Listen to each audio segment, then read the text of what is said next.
कभी किसी पक्षी को घोंसले की नींव बनाते देखा है? अथक परिश्रम करके तिनका तिनका बिटोर कर वो पक्षी अपना घोंसला बनाता है, अपनी संतान के लिए एक सुरक्षित घर बनाता है। और फिर कहीं से तीव्र आंधी आती है, भारी वर्षा होती है और उसका घोंसला तिनका तिनका करके बिखर जाता है। फिर वो पक्षी क्या करता है? वो रोता नहीं, ना ही विलाप करता है। वो बिना विलंब करे फिर से अपना घोंसला बनाना प्रारंभ कर देता है और सफलता पाता है। फिर हम क्यों छोटी छोटी असफलता से भयभीत होकर परिश्रम करना छोड़ देते हैं? एक बात सदा स्मरण रखिएगा, हर वृक्ष कुल्हाड़ी की एक मार से नीचे नहीं गिरता, हर चट्टान घन के एक प्रहार से नहीं टूटती। सफलता पाने के लिए अनावरत परिश्रम करना ही मात्र एक मार्ग है। स्वीकारण, सत्य का स्वीकारण मनुष्य के लिए बहुत ही महत्वपूर्ण है। जब तक मनुष्य सत्य को स्वीकार नहीं करता, उसे असत्य से लड़ने की शक्ति प्राप्त नहीं होती। जब आप भोजन करते हैं तो क्या होता है? आपका पेट स्वीकारता है कि वो भर चुका है और आप भोजन करना बंद कर देते हैं। जब आपको निद्रा आती है तो क्या होता है? आपका मन स्वीकारता है कि आपका शरीर थक चुका है और उसे विश्राम की आवश्यकता है। उसी प्रकार जब आपको किसी व्यसन को रोकना हो तो आपको स्वीकारना पड़ता है कि बहुत हो चुका है, चाहे वो लालच हो या मदिरा पान। उस व्यसन का त्यागना तभी प्रारंभ होता है जब आप ये स्वीकार कर लेते हैं कि आप उस व्यसन के बंधक हैं। हम में से ऐसा कोई नहीं जिनकी परछाई उनसे दूर रहती। हमारी परछाई सदैव हमारे साथ रहती है। कदाचित हमारी परछाई हमारे कर्मों के फलों का संकेत है। कदाचित इसी कारण कई बार हमें अपनी परछाई से भय भी लगता है, परंतु इस भय से निवारण पाने का एक साधन अवश्य है। वो है सूर्य की ओर मुख करना या किसी प्रकाश के स्रोत की ओर मुख करना, क्योंकि तब हमें हमारी परछाई दिखाई नहीं देती। यदि इसे जीवन के संदर्भ में देखें तो ये प्रकाश का स्रोत शुभ कर्मों की चेतना है। यदि आपके मन में शुभ कर्म करने की इच्छा है तो आपको कभी भी अपने कर्मों के फल का भय नहीं होगा, क्योंकि यदि आपका मन शुद्ध होगा तो आपके कर्म शुद्ध होंगे और शुद्ध कर्मों का फल कभी अशुद्ध नहीं हो सकता। आज मैं आप सबको एक कथा सुनाता हूँ। एक दिन प्रातः एक व्यापारी अपने घर से निकला। घर से निकलते ही एक बिल्ली ने उस व्यापारी का मार्ग काट दिया। व्यापारी घबरा गया, वो फिर से घर लौट गया और शुभ घड़ी की प्रतीक्षा करने लगा। और जब वो पुनः अपने घर से निकला तब वो वाहन जा चुका था जिससे राजा तक पहुंचकर उसे भेंट देनी थी। राजा को भेंट नहीं मिली। राजा क्रोधित हो गए। राजा ने उस व्यापारी का व्यापार बंद करवा दिया। इस कारण व्यापारी क्रोधित होकर घर पर अपनी पत्नी से लड़ बैठा। पत्नी अपने बच्चों समेत मैके वापस चली गई और उस व्यापारी के जीवन में यदि कुछ रह गया था तो केवल अंधकार। और इन सब का कारण वो उस बिल्ली को मानता रहा जिसने उसका मार्ग काटा था। ऐसा ही एक दूसरा व्यापारी राजा को भेंट देने निकला और उस व्यापारी का मार्ग भी एक बिल्ली ने काट दिया। वो व्यापारी तनिक घबराया, परंतु उसने आगे बढ़ना अधिक उचित समझा। राजा तक वो समय पर पहुंचा। उसने राजा को भेंट की। राजा प्रसन्न हुए और राजा ने व्यापारी को अपना व्यापार बढ़ाने की अनुमति दी, स्वर्ण आभूषण दी।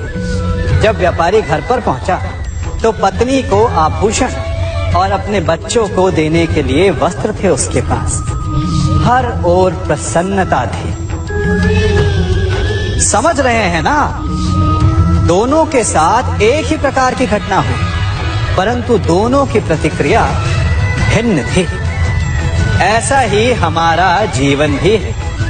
हमारे जीवन में प्रारब्ध का अपना स्थान है, परंतु उससे कई अधिक महत्वपूर्ण हमारी प्रतिक्रिया, हमारे सोच का प्रभाव है। क्योंकि यही हमारे जीवन को आकार देते हैं। इसलिए अपनी सोच को सकारात्मक रखिए, आपका जीवन सदैव आनंदमय रहेगा।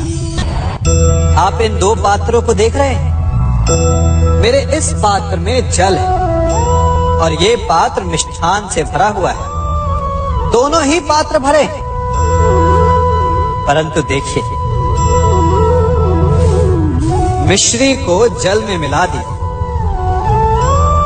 जल ने मिश्री को अपना लिया, मिश्री ने अपना अस्तित्व खो दिया। परंतु जल को अभिमान है कि उसका अस्तित्व अभी भी बना हुआ है। परंतु जो इस जल को चखेगा उसे अवश्य पता चल जाएगा कि ये जल अब वो जल नहीं रहा, ये अब शरबत बन गया। हमारा त्याग, हमारे बलिदान भी ऐसे ही होते हैं। जो इस बात को अनुभव करते हैं वो समझ सकते हैं कि कैसे हमने समय की धारा को बदल दिया। जो बलिदान देते हैं उनका अस्तित्व कभी नष्ट नहीं होता, अपितु उनका बलिदान संसार में कुछ ना कुछ परिवर्तन अवश्य लाता है। हम सभी कभी ना कभी, कहीं ना कहीं अपने जीवन में यात्रा अवश्य करते हैं। हमारी यात्रा में कभी पक्के रास्ते आते हैं तो कभी कच्चे रास्ते। पक्के रास्ते मनुष्य बनाता है और कच्चे रास्ते जानते हैं कैसे बनते हैं? चलते चलते बन जाते हैं। जब लोग एक स्थान से जाते हैं तो पैरों के दबाव से नीचे की घास कुचल जाती है। बार बार उस मार्ग से जाने से धीरे धीरे मार्ग स्वतः ही बन जाता है। और यही जीवन है, यही नियति है। जब आपके जीवन में आपको मार्ग ना मिले तो रुकिए नहीं, आगे बढ़ते रहिए और आपके पैरों के दबाव से मार्ग स्वतः ही बन जाएगा। हम सभी अपने जीवन में सफलता चाहते हैं, है ना?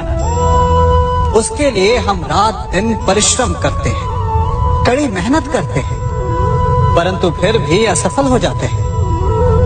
परंतु ऐसा क्यों होता है? कभी सोचा आप सबने? क्योंकि सफलता पाने का मंत्र बड़ा कठिन नहीं, बड़ा सरल है।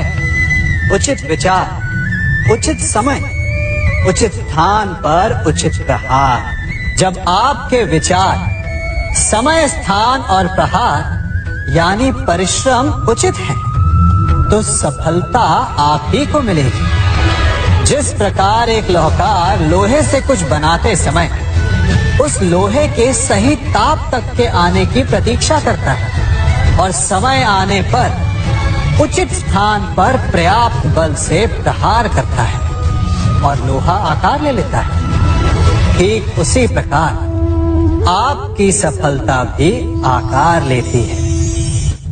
हम सभी को अपने जीवन में कभी ना कभी निराशा मिलती है, असफलता मिलती है और अधिकतर लोग इसके पश्चात भाग्य का रोना लेकर बैठ जाते हैं। कुछ कहते हैं कि जिस स्थान पर मैं हूं उससे कई ऊंचे स्थान पर होने के योग्य था, परंतु नहीं जा पाया। किसी को पीड़ा है कि उसे जो मिलना चाहिए था वो उसे नहीं मिला, भाग्य ही बुरा था। भाग्य क्या होता है? भाग्य वन में खिला पुष्प देवताओं को चढ़ाया जाएगा, या किसी सुंदरी की वेणी में वो सजेगा, या फिर उसे कुचलकर उत्पाद बना दिया जाएगा। ये सब एक पुष्प के नियंत्रण में नहीं होता, परंतु जब तक उस पुष्प का अस्तित्व है सुगंध बिखेरना उसके वश में अवश्य है। परंतु भाग्य हमारे वश में नहीं, और जो हमारे वश में नहीं उसके लिए दुखी होने से क्या होगा। कर्म पर वश है, वो कीजिए और धीरे धीरे भाग्य आपके वश में आ जाएगा, क्योंकि कर्म ही प्रधान है। कभी आप ब्रह्म मुहूर्त में जगे हैं? जगकर देखिए, संध्या होने के पश्चात जब रात्रि का अंधकार सारे संसार को धीरे धीरे अपने अंधकार में निगलने लगता है, तो यही अंधकार ब्रह्म मुहूर्त में भोर होने से ठीक पूर्व तनिक अधिक काला हो जाता है। कुछ समझे? हमारा जीवन भी कुछ ऐसा ही होता है। जब हमारे जीवन की समस्याएं अपने अंत पर होती है, तो यही समस्याएं एक भीषण रूप लेकर हमारे समक्ष प्रस्तुत हो जाती है, और ऐसे परिस्थिति में अधिकतर लोग हार मान जाते हैं, भय खा जाते हैं। परंतु यदि आप हार न माने, भय न खाएं, दृढ़ रहें, निरंतर आगे बढ़ते रहें, तो प्रकाश के रूप में हमारा स्वागत करने के लिए सूर्य उदय सदा हमारे समक्ष प्रस्तुत रहेगा। आपने बरगद के वृक्ष को देखा है? जितना विशाल उतना दृढ़। पतझड़ में वो सूख जाते हैं, परंतु दुर्बल नहीं होते, टूटकर गिरते नहीं। और उसके विपरीत दलदल में उपजे वृक्षों को देखिए, वो दिखने में तो बड़े होते हैं, पतझड़ आए या शीत सदा हरे भरे होते हैं, परंतु इतने दुर्बल होते हैं कि जलधारा के हल्के से वेग से वो गिर जाते हैं। परंतु ऐसा क्यों होता है? कारण है जड़ें। जिसकी जड़ें दृढ़ भूमि में है, वो हर चक्रवात, हर ऋतुओं को सह लेता है, और जिसकी जड़ें दलदल में है, वो स्वयं की जड़ों को दुर्बल बना लेता है। कुछ ऐसा ही मनुष्य भी होता है, जो अधर्म, कुकर्म और असत्य की धरा पर उपजा है। वो समय की एक मार भी नहीं सह पाता, और जो मनुष्य सत्य, धर्म की धरा पर उपजा है, वो हर समस्या से अविचलित हो जाता है। अब आप पर निर्भर करता है कि आप क्या बनना चाहते हैं।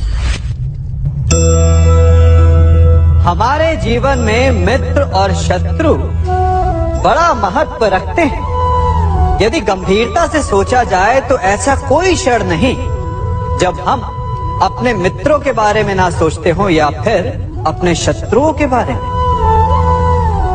हमारा हर कार्य या तो हमारे मित्रों के हित के लिए होता है, या फिर हमारे शत्रुओं के अहित के लिए।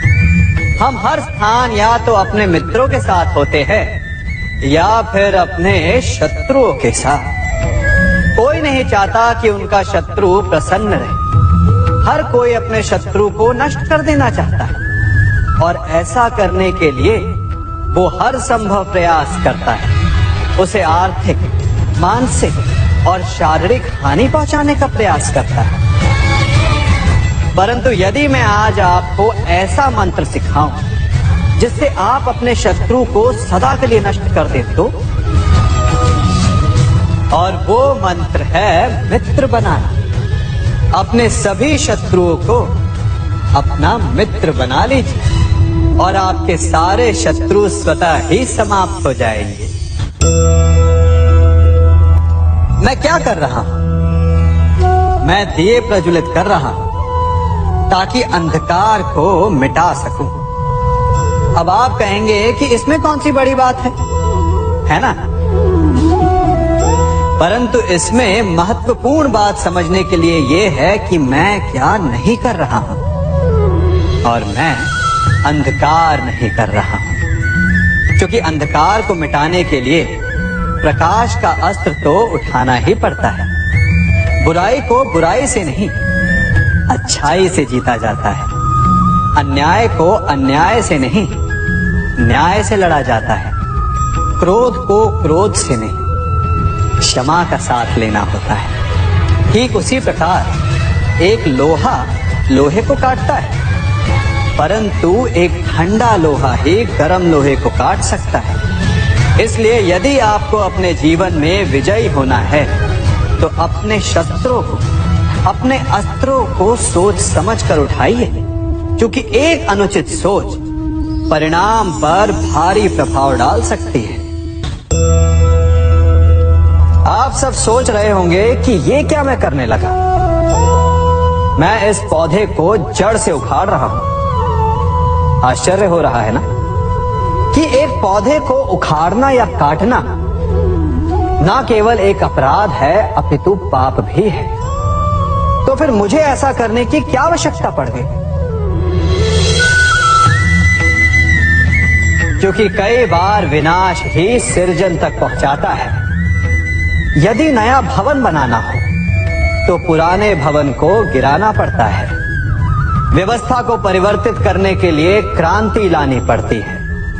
और उसी प्रकार यदि किसी वृक्ष या किसी पौधे की जड़ों में घुन लग जाए या उसका मूल सड़ जाए तो उसे जड़ से उखाड़ देना ही श्रेयस्कर होता है, ताकि उस स्थल पर नए पौधे उपज सके।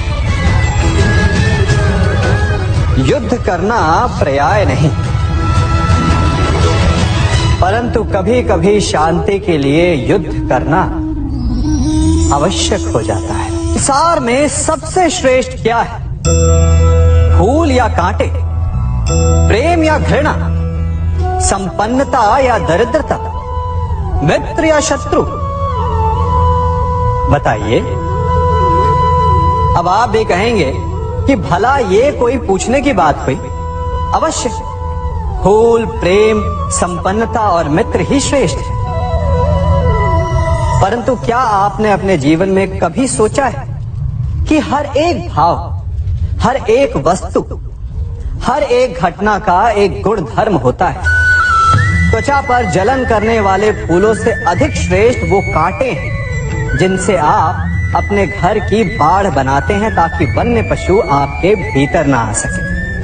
वो प्रेम श्रेष्ठ नहीं जो आपको अंधा, लोभी, पक्षपाती बनाता। वो घृणा श्रेष्ठ है जो आपको नया मार्ग दिखाता। वो संपन्नता श्रेष्ठ नहीं जो आपको कृपण बनाता, मतदांध बनाता। वो दरिद्रता श्रेष्ठ है जो आपको जीवन में परिश्रम करने की शिक्षा दे।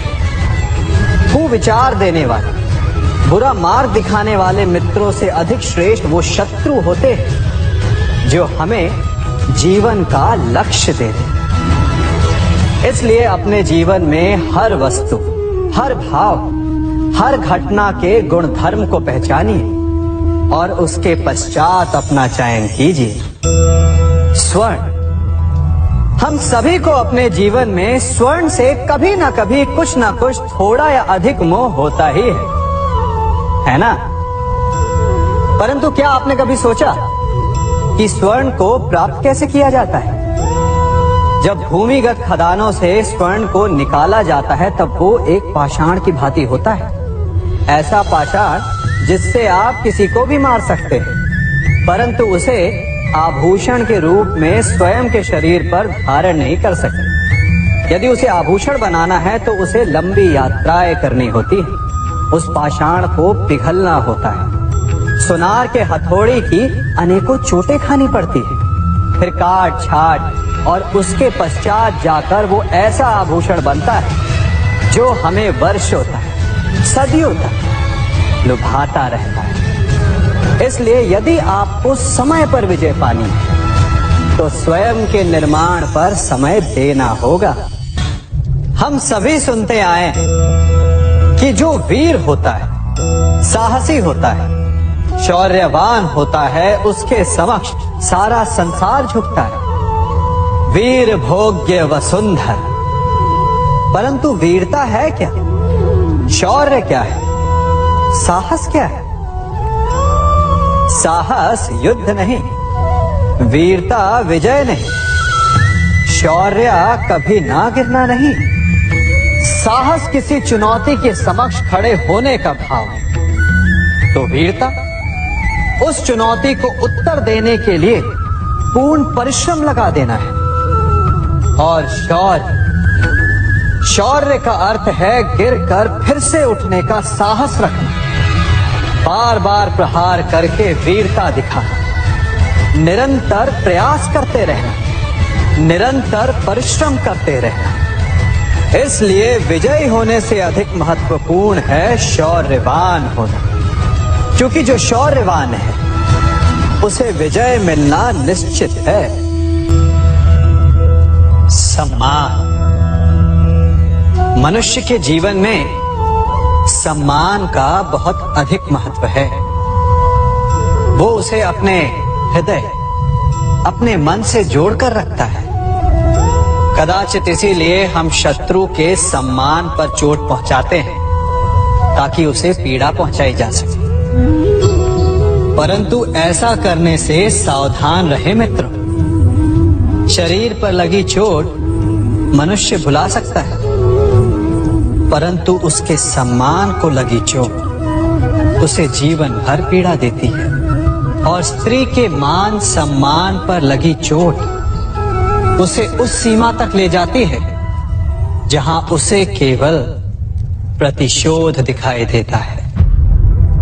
यदि अपने शत्रुओं को जीतना है तो प्रेम से जीतिए, अपने कर्मों से जीतिए।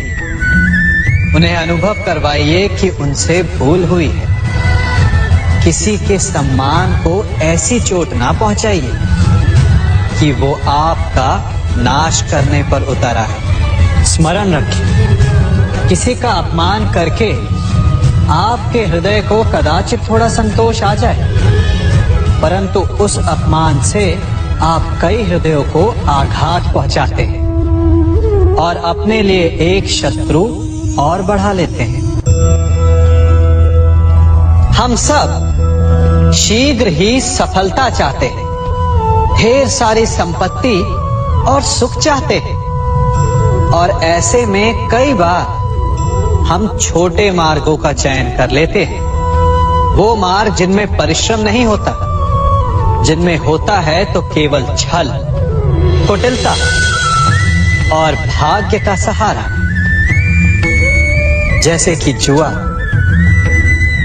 कोई जुए के खेल में धन लगाता है, कोई दांव लगाता है और ये भूल जाता है कि जुआ ऐसा दलदल है कि जिसमें एक बार गिरे तो सर्वनाश से पहले निकलना असंभव है।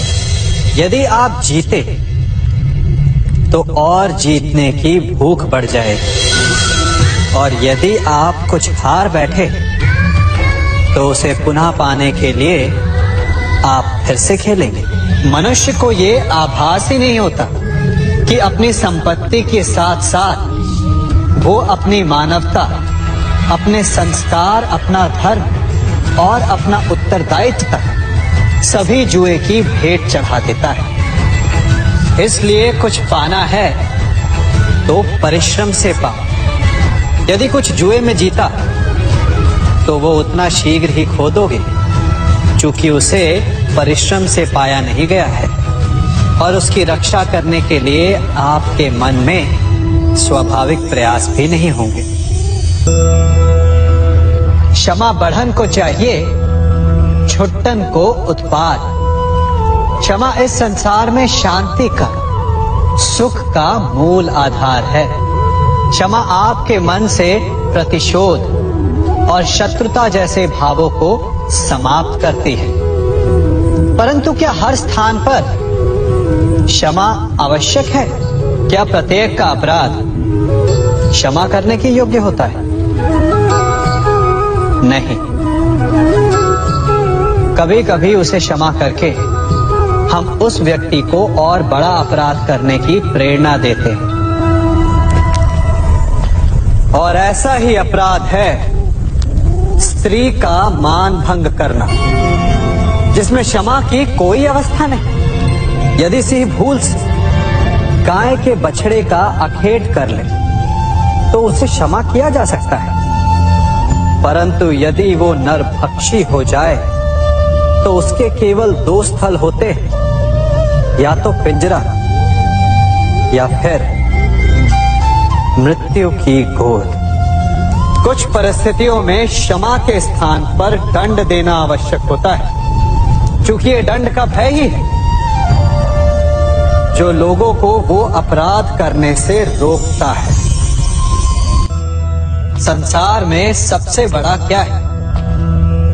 अभिमान और बाहुबल या विश्वास और आस्था? निश्चित रूप से बाहुबल के महत्व को नकारा नहीं जा सकता। मनुष्य अपने बाहुबल से पर्वत को मैदान बना सकता है, सागर सुखा सकता है, मरुस्थल में नदियां बहा सकता है, परंतु बाहुबल को सहारा होता है विश्वास का। यदि मन में विश्वास ना हो तो बाहुबल किसी काम का नहीं।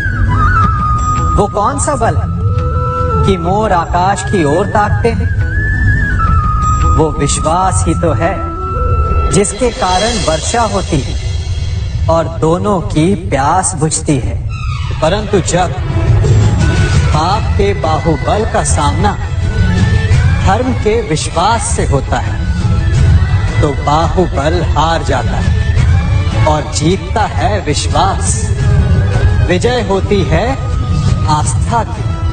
यदि आप सत्य के मार्ग पर चल रहे हैं और आप अपने इष्ट में आस्था रखते हैं तो किसी भी पापी का बल आपका कुछ नहीं बिगाड़ सकता।